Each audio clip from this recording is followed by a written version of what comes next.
otherwise known as Cellomoji, and I'm here to talk about tips and tools to help you on your cello journey. Hello and welcome to episode number 10 of Cellomoji Chats. I'm super excited to have made it to episode 10 here of Cellomoji Chats. I mean, there are just so many conversations that come up when you are learning cello or interacting with other musicians, and I hope going forward I can bring more of them to this podcast. But today I wanted to talk about sight reading, and I think that this is something that is a challenge. I mean, when I was learning cello growing up, it was terrible at sight reading. I mean, absolutely horrible. You'd put something simple in front of me and I just had absolutely no way of playing it. And it makes you realize and makes me very grateful for all those times my mom did help me learn a whole bunch of different cello music when I was a kid, because at the time I just didn't really have the confidence to learn music on my own. And I guess in a way it wasn't really ever taught to me, if that makes sense, on like how to approach a lot of different pieces of music. But, you know, if you're going to be in the music world at all, even as an amateur, you really need to up the sight reading skills. And the problem with sight reading is it's really hard to practice it, because basically after you've seen it once, it's no longer sight reading, right? It's something that you have seen before and you can improve on it. And recently I had a lesson with an adult student of mine, and I just really felt for him because he went into this setting thinking it was just like a social, nice setting. And basically they said that he was not up to their level and basically was not invited back to this supposedly social / sight reading session. And, you know, he works really hard as a student, just reading music and practicing, and has improved so much. And I think these people probably didn't have the best way of telling him, like, hey, you're not up to our level. But also, you know, I was trying to remind him that these people have been playing their instruments for much longer, and the music that they are, quote unquote, supposedly sight reading, they have probably played many, many times over. And for him, it was literally the first time he was reading through these quartets, these chamber music pieces. And it is stressful. I will say that a lot of the music that I see now, it's because I've seen it before that I have a little bit more confidence in playing it. It is definitely, if it's something that I haven't seen at all, I will make sure that I am not sight reading it when it's in a chamber music setting, because that is just, it's stressful. And even if your part is significantly easier than, say, someone else in the group, it doesn't make it any easier to play. And I stumbled upon an old article from Strings Magazine, June 2011. And it was an article that said, How to Improve Your Sight Reading Skills, written by Robert Batty. And, you know, I think there are a lot of really good ideas in this article. So first up, when you are looking at sight reading, there's 3 levels in this article. I was saying level 1, keep a steady pulse and maintain your place in the music visually, if nothing else. And this is really important because you're going along and you're like, was that right? Was that not right? But no matter what, you do really need to establish what is your speed. Like how fast are you playing this piece? Hopefully, if you're sight reading it, you're not going at the speed of light, but you know, if you're in a group, sometimes you don't really have a choice. You just kind of have to agree on a tempo as a group and you go with it. So that's level 1. And yeah, there's definitely more details in here. But maintaining the pulse as a cello player is important because a lot of the times in the chamber music repertoire, you are establishing the lower line, the beat, the foundation that the other players can play off of. So if nothing else, if you can at least just hit the first note of every measure, you're already doing a pretty darn good job of trying to keep the group together. Level 2, I'm assuming it's like, your levels of confidence as well as like level of approaching things. Like if you had 0 time to prepare, or if you have something that's immediately just plopped down in front of you, like what are you going to do? So level 2, it's pretty basic, but hey, it's sight reading. It's kind of hard to really be nitty-gritty about it, I guess. But level 2, it says play correct rhythms. And it says, if the pulse is solid, your next task is to render the rhythms precisely. And this, I will say, is just kind of a little bit complicated. Because you can see the notes and then you think that the rhythm is one way, but if you're already feeling stressed out, you might second guess yourself and all of that. But again, remember, level 1 said to just keep a steady pulse and maintain like visual contact on the music of where you're supposed to be.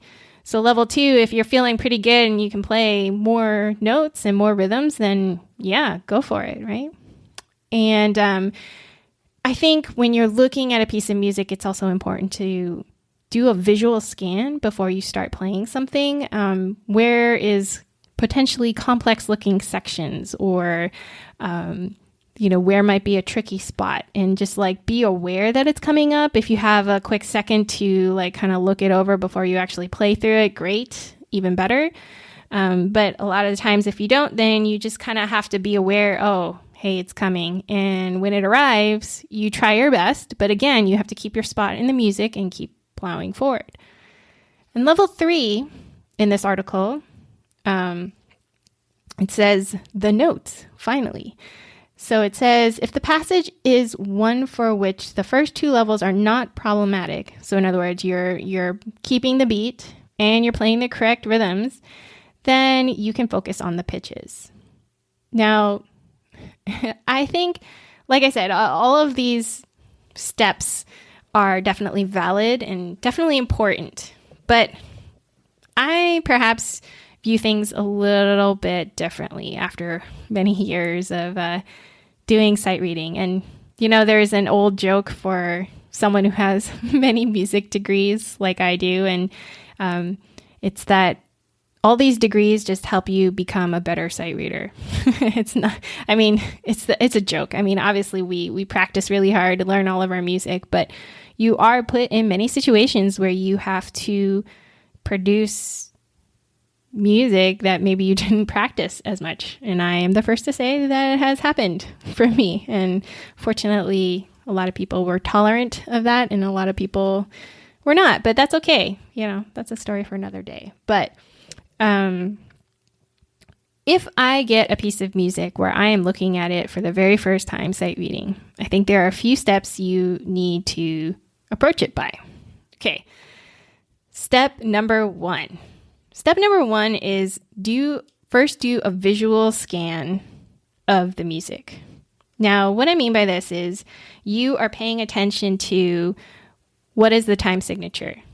Okay. What is the key signature? What might be in the music that looks super complex or just like, oh my gosh, I don't even know what's happening here. Or look at locations that might have a clef change for those of you who are playing more advanced stuff, or rhythms that may look a little bit more complex. I think it's really important to have an idea looking at the beginning, is this going to be a slow piece or a fast piece? You need kind of a general overview. Just like anything new, it's always good to know, like, here's a summary. Here's a general assessment of what's going to happen. Okay, step number 2. After you have done that visual identification, look at those sections. If you have a quick second, try to finger your way through any weird looking passages, any weird notes, so accidentals, which means any notes that aren't necessarily in the key signature but are marked with like extra sharps or flats in there. Take a look at that. I don't know if you can mark up the part, put like a little pencil mark next to it, something to kind of bring your eye and your attention to so that when it comes up when you're playing, it's not catching you off guard. I mean, it's going to already be probably a little bit rough, but at least you know it's there and you're paying attention to what's coming up. Okay. Next, make sure you keep breathing. There's one thing about string players is we love to hold our breath and then we hope for the best.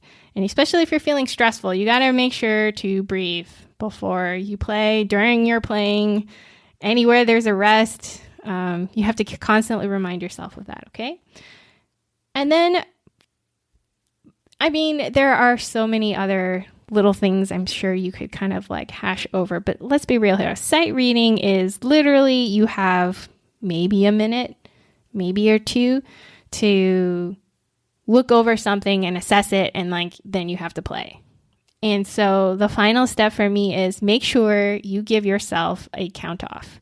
So what I mean by that is, okay, you've assessed the piece. You've looked at all the things that could potentially be crazy hard, or maybe it's not hard at all. Or you see any weird notes, you look at the key signatures, see what sharps there are. Do you guess that this is a major key, minor key? At the end of the day, if you have decided, okay, this is like a slow piece, then you have to give yourself a slow count off. Or, hey, this is a little bit faster. Let me give myself like a medium speed or a fast speed count off. You have to be a little bit reasonable with yourself. Understand that your adrenaline is going to make you play faster than you think you are going to play. So you don't necessarily have to think of a specific number, but you do have to give yourself a count off. Just like in any piece of music you play, orchestra, chamber music, solo stuff, there is usually a type of count off. A conductor gives you kind of an upbeat, or there is some indication of what the rhythm or tempo could be before you actually play. So when you are sight reading, especially if you're by yourself and doing this, it is very important that you give yourself a chance to do this. Now, if you're in a chamber group and someone's like looking at it, sight reading, and then you can ask, hey, like, what is the tempo? Like, how fast are we going to play this? And they may give you something. And if you're like, no, we're going to play it a little slower, like, just say nicely, hey, could we play it a little bit slower? Or, hey, do you want to try it a little faster after you've gone through it or something? But it is okay to not play at tempo when you are sight reading.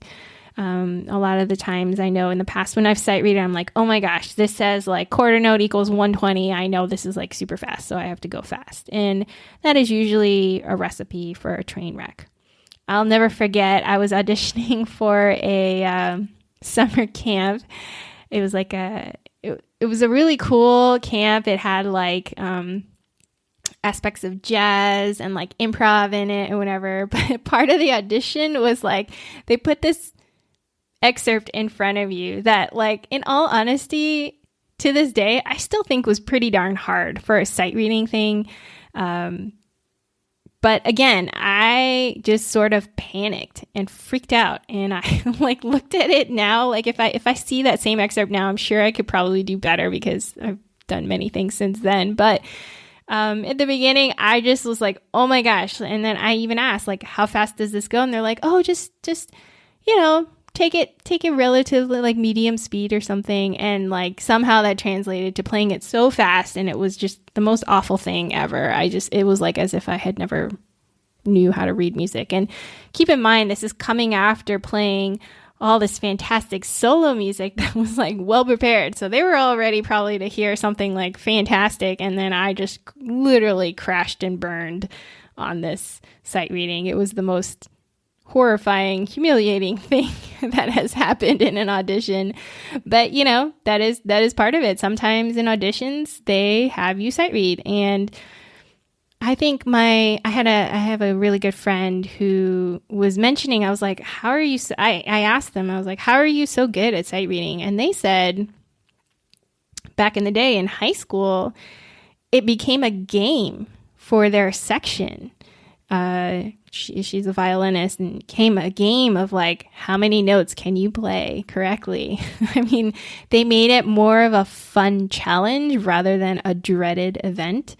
And I think that mindset is also really important. If you go into it thinking, oh my gosh, here is sight reading, I know I'm just going to totally suck, then you're already setting yourself up for a totally sucky experience. I went into that horrifying audition knowing in my heart, I was like, oh, this is going to be just like terrible. I'm so bad. And it was bad. But what if, I mean, you know, you can always sit here and think of all the what ifs, like what if I had been positive? What if I had been optimistic? Could I have done better? I mean, I guess I'll never really know. But I am convinced now that, you know, trying to help students do more sight reading practice, like, yeah, you kind of have to go into it with like, I am going to do well. Every student who has ever approached things under pressure and I tell them just think one positive thing and go in and do it, they have always done better than those who just go in and are like, oh, this is terrible. I'm never going to be as good as so-and-so, or I already know I'm going to like mess up here. I mean, why set yourself up for failure before it even happens, right? So this article written by Robert Beatty, however you pronounce his last name. I'm sorry to slaughter his last name. He mentions that he wrote a book. It's a new comprehensive introduction for a reprint of 500 sight reading exercises for cello, an early 20th century text produced at the Schola Cantorum in Paris. So I actually have this sight reading exercise book because I was like, yeah, you know, sight reading exercises, you know, when a student is like, I need to practice sight reading, I can be like, yeah, here, dude, let's go through this. Now, I do think that it is helpful, like, to have this book where you're like, okay, they're just short little random lines and notes, and you just like look at it and you just attempt to sight read it. But again, the problem is after you read it once, it is no longer sight reading. Sometimes in auditions, they'll give you a second chance, sure. But the majority of sight reading is you got one shot to do it, one shot to make it. And that is pretty darn stressful, pretty hard. So now the real question becomes like, okay, how do you practice this? Sure. I would say like you can, and I remember buying this book and it's like one of those oversized print books. And don't get me wrong, it's fantastic. It has lots of sight reading things and it has actually pretty hard sight reading things. Like it starts out pretty easy, but it very quickly escalates to very difficult sight reading. And I think it is a great practice for those who may be like intermediate advanced players and still freaking out about sight reading. Great. The one thing about them is there's no melody, right? And that's something that's a little bit different. A lot of the sight reading stuff is usually excerpts from an actual piece of music, whether it's actual orchestra music or actual solo music. It is very rarely just like, here's a random put together compilation of notes and like, good luck with that. And sometimes when I was looking at some of these things, it just gave me the impression that it was that, I guess. So I was kind of like, I don't know. I'm still of a mixed mind in this book, but you know, there's IMSLP. So this adult student, I was telling him, you know, hey, they're reading quartets. There's IMSLP. Pull up the quartets there and start looking at them. Because now, if he was to go back and read those same quartets, I guaranteed him he would do better because he had already seen them once before. And it was almost like a light bulb went off in his head. He's like, oh, okay. So I'm not really that terrible. I'm like, no, you're not terrible. That was literally the first time you ever saw a piece of music. Plus, when are these situations that you're ever put in where you have zero chance to look at the music beforehand and prep? Like you just have to play it. Any person who says they're like amazing at that is probably just like really good at faking, or they're just not really playing a lot of right notes. I mean, it could be any number of things. So I encourage everyone to don't lose hope when it comes to sight reading. You will get better the more you do it, but you kind of also have to put yourself in situations where you have to do it, right? So whether it is you pick up a random book of music, if you have piano music, you can like open it up and look at the left hand of the piano and try to play that on the cello, or you pick up an etude book and just randomly open up and try to play a couple of measures. IMSLP, look at all the quartets on there and just pull up cello parts and start reading them. There really is no substitute for just looking at random things and trying. Like you can prep as much as you want, but until you actually do it, it won't get better. And speaking from a former, well, I won't say that I'm much better at it now. I mean, I have more confidence in it, but, you know, I won't ever be one of those players who like, oh, let me just play this perfectly the first time I look at something. It just comes with time and a little bit more confidence in your playing and your ability to kind of think on your feet, think on your fingers, to make something happen. Gosh, if someone was to put a piano piece in front of me and I had to play piano for you guys, oh my gosh, that would be disastrous, because sure, I could read the music, but like the coordination, like trying to get it all together, oh my gosh, that would be terrible. And so I had to remind him, this guy is a, advanced piano player. I'm like, if there was piano music in front of you, you would know exactly what to do. But cello music is still relatively new. So, cut yourself some slack and don't be too hard on yourself and just keep at it. And just pick words carefully when someone is not sight reading well, because it is pretty rare that anybody sight reads amazingly well who's not already a professional musician, or have someone who has played music for like 20 million years, or they have played the music before. I would guarantee him, like, if you put on some random 20th century quartet in front of these same people, they would struggle too. Maybe they might struggle a little less because they've been playing their instruments longer, but it's difficult. And they had more confidence than he did. So I think all of these tips, I know there's a lot that I mentioned in this one, and, pick and choose which ones help you. If anything, just try one thing the next time you have to sight read a piece of music or look at a piece of music for the first time. Go through kind of this checklist of things that you're checking for before you even play your first note. And then, I really think from this article, when it mentioned level 1, keep a steady pulse and maintain your place in the music. That for me was just like, that was, in the beginning, it was so hard. I would always get lost. I would always be like, hey, can we do this again? I'm sorry, I lost my place, all this other things. So for sure, even if you just play one note, like beat one of every measure, if you can do that, you're already doing much better than me when I was first starting out with sight reading. So give it a try. Let me know what you think. Like, I'm curious if there are some other tips about sight reading out there that I haven't approached in here. And let me know too. Like, do you enjoy sight reading? Do you love it? I like looking at new music all the time. But it's usually not under pressure of like, hey, there's these people judging me and giving me grades. It's more like, hey, I just want to learn how to play this piece of music, so I'll do it.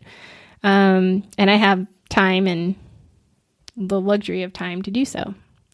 So there was some tips on sight reading. Let me know if this was super helpful for you. I really appreciate all of you coming along this podcast journey with me here in episode 10. And I'm looking forward to more episodes in the future, talking with musicians in my community as well, and getting their take on their musician's life and performing and teaching here in this community as well. If you really enjoy this podcast, I would love for you guys to go over to Apple Podcasts and click on a star or two, maybe hopefully 5, and leave a review, because all these reviews and rankings, it's not really so much a vanity metric as it is more of, it just helps get this podcast out to other listeners like you who are interested in enhancing their musical and cello journey. And yeah, I just would love for this to be a conversation, a more informal conversation from me to you guys. So thanks again so much for joining me on this journey. And until next time, cello on.